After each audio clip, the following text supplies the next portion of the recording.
మీకు Harry Potter movie గుర్తుందా? ఆ మూవీలో ఒక విచిత్రమైన ఒక రైల్వే స్టేషన్ ఉంటుంది. అందులో మాయల ప్లాట్ఫామ్ కూడా ఉంటుంది. అంటే ఆ స్టేషన్ లో ఉన్న ఒక స్తంభాల్లోకి వెళ్తే మాయా ట్రైన్ వచ్చి ప్యాసింజర్లను మాయా లోకానికి తీసుకెళ్తుంది.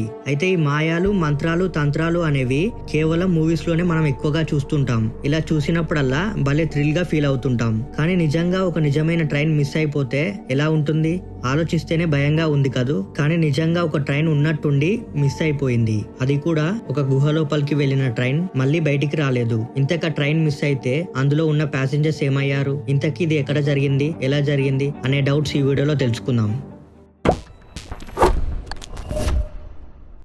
1911 జూన్ 14లో ఇటలీలోని రోమ్ నగరంలో ఒక లగ్జరీ ప్యాసింజర్ ట్రైన్ జెనటి అనే కంపెనీ తయారు చేసింది. దీని మొదటి జర్నీ ఇదే కావడంతో ఒక ఆఫర్ ని అనౌన్స్ చేశారు. అదేంటంటే ఈ మొదటి జర్నీలో ఎక్కే ప్యాసింజర్స్ అందరికీ ఈ జర్నీని ఫ్రీగా అందిస్తున్నాం, మీరు ఎలాంటి మనీ పే చేయక్కర్లేదు అని ఆఫర్ చేశారు. దాంతో ఈ ఆఫర్ ని యూజ్ చేసుకోవడానికి చాలా మంది వచ్చారు. కానీ వీరందరిలో ఫైనల్ గా ఒక 100 మెంబర్స్ ని మాత్రమే తమ ఫస్ట్ ప్యాసింజర్స్ గా కంపెనీ సెలెక్ట్ చేసుకుంది. ఎందుకంటే ఈ ట్రైన్ కి ఇంజన్ తో పాటు 3 బోగీలు మాత్రమే కనుక 100 మంది మాత్రమే ట్రావెల్ చేయగలరు. సో సెలెక్ట్ అయిన 100 మంది ప్యాసింజర్లు హ్యాపీగా ఈ ట్రైన్ ని ఎక్కారు. ఇక ఈ ట్రైన్ లో ఒక పైలట్, 5 క్రూ మెంబర్స్ ఉన్నారు. ఈ జానటి ట్రైన్ మొత్తంగా కలిపి 106 మందితో ఈ ఫస్ట్ జర్నీని స్టార్ట్ చేశారు. ఆ ట్రైన్ లో అందరూ చాలా హ్యాపీగా ఉన్నారు. ఎందుకంటే వాళ్ళు లగ్జరీ ట్రైన్ లో జర్నీ చేయటమే కాదు, నేచర్ ని చూస్తూ ఎంజాయ్ చేస్తూ సంతోషంగా మాట్లాడుకుంటూ జర్నీ చేస్తున్నారు. ట్రైన్ లో స్టాఫ్ కూడా ప్యాసింజర్స్ కు మంచి సర్వీస్ ని అందిస్తున్నారు. ఇక్కడి వరకు అంతా బాగానే గడిచింది. అదే టైంలో ఒక 1 కిలోమీటర్ దూరంలో ఉండే టన్నల్ వచ్చింది.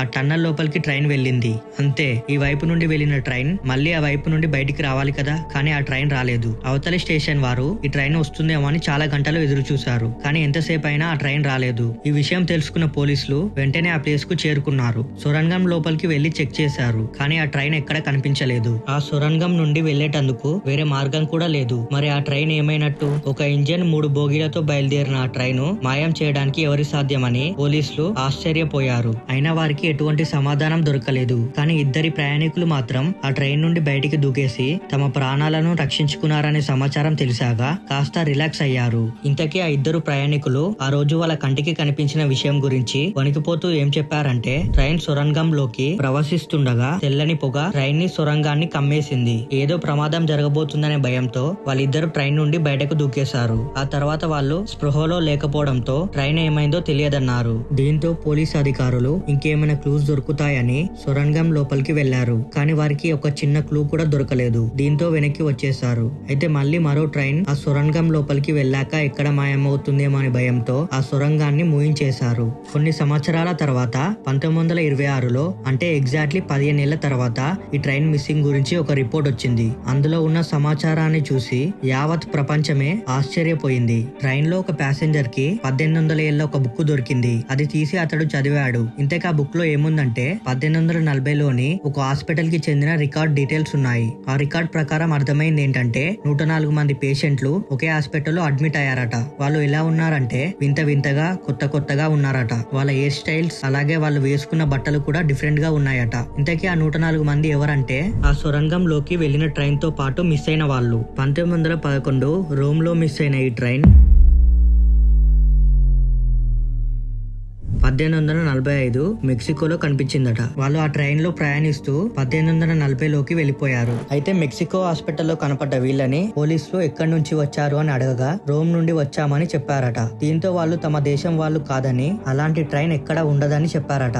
అప్పుడు వాళ్ళల్లో ఒకరి దగ్గర సిగరెట్ డబ్బా ఉంది. దానిపై 1907 అని ఉంది. దాంతో నిజంగానే ఫ్యూచర్ నుండి ఇక్కడికి వచ్చారేమో అని వీరి గురించి తెలుసుకుందామనే లోపే వాళ్ళు ఉన్నట్టుండి ఒక రోజు హాస్పిటల్ నుండి మాయమైపోయారు. అప్పటి ఆ సిగరెట్ డబ్బా మెక్సికోలో ఒక మ్యూజియం లో ఉంది. అయితే ఈ ట్రైన్ అక్కడితో ఆగిపోలేదు. ఆ తర్వాత ఇది ఇండియాలో కూడా కనిపించిందట. ఇంకా మనం నమ్మలేని విషయం ఏంటంటే ఈ train India, Russia, Romania, Germany, ఇటలీలోని కనిపిస్తూ మాయమవుతూ ఉందట. 1911 జూన్ 14న మాయమైన ఈ ట్రైన్ యుక్రెయిన్ లోని జవలిచి అనే గ్రామంలోని ఒక రైల్వే స్టేషన్ లో అర్ధరాత్రి పూట కనిపించినట్లు తెలిపారు. ఈ రైల్వే స్టేషన్ లో అర్ధరాత్రి సమయంలో అక్కడ పనిచేసే స్టేషన్ మాస్టర్ కి కనిపించిందని, ఈ ట్రైన్ ఎలాంటి సౌండ్ చేయకుండా వెళ్ళిందని, ఈ అర్ధరాత్రి అర్ధరాత్రి టైంలో ఎలాంటి ట్రైన్ వచ్చే షెడ్యూల్ లేకపోయినా ఈ ట్రైన్ ఎలా వచ్చింది, అది కూడా ట్రాక్ మీద వెళ్లకుండా పక్కనే ఉన్న క్యాస్ఫోర్డ్ మౌంటైన్ లోకి వెళ్లడం చూసి అతను ఇదంతా ఒక కలలా ముందు భావించిన ఆ తర్వాత జాగ్రత్తగా చూస్తే ఇది నిజమని భావించి ఒక్కసారిగా భయపడి షాక్ కి గురయ్యి ఈ విషయాన్ని అధికారులకి తెలిపాడు. ఈ ట్రైన్ మిస్సింగ్ విషయాన్ని ఇటలీ మర్చిపోయే లోపే ఇలా ఒక్కొక్క విషయం తెలుస్తూనే రావడంతో ఇటలీ అధికారులు అసలు ఏం జరుగుతుందో తెలియక పిచ్చెక్కిపోయారు. గతంలో ఇలా ట్రైన్ ఇతర దేశాలకు వచ్చి వెళ్లిందనే విషయాన్ని వారి దేశ చరిత్ర హిస్టరీలో చూడటం ఇటలీ వారికే కాదు ప్రపంచానికి షాక్ ని గురి చేసింది. అసలు సొరంగం దాటి వెళ్లిన ట్రైన్ మెక్సికో ఎలా వెళ్ళింది, దీని గురించి ఎవరు ఖచ్చితంగా చెప్పలేకపోయారు. అయితే కొన్ని కథనాలు ఆ ట్రైన్ మాయల ట్రైన్ అని చెబితే మరికొంతమంది అది తప్పు,